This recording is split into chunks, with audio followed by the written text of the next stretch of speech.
வணக்கம் நண்பர்களே.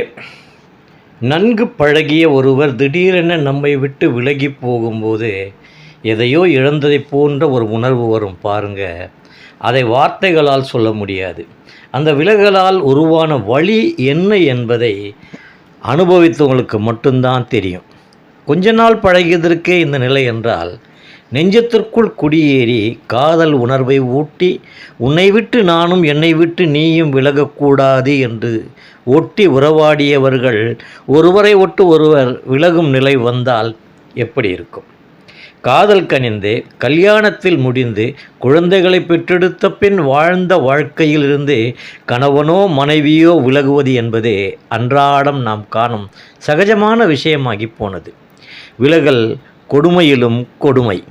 கருத்து வேறுபாட்டின் விளைவால் விவாகரத்து பெற்று விலகி செல்பவர்கள் கசந்த வாழ்க்கையை மறந்து மீண்டும் இன்னொரு வாழ்க்கையை அமைத்து கொண்டு புது வாழ்வை தொடங்கினாலும் கூட நிலைத்த உறவை காணுவதில்லை.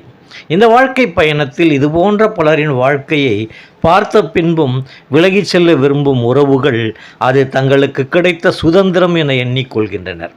என்னுடைய விருப்பத்திற்கு மாறானதாக எது அமைகிறதோ அது எனக்கு தேவையில்லை என்று எண்ணுகின்றனர். மீண்டும் அமைந்திடும் வாழ்க்கை ஏதேனும் ஒரு சூழலில் தோல்வியை கொடுக்கும் போது தவறிழைத்து விட்டேனோ என்று நினைத்தவர்களும் உண்டு.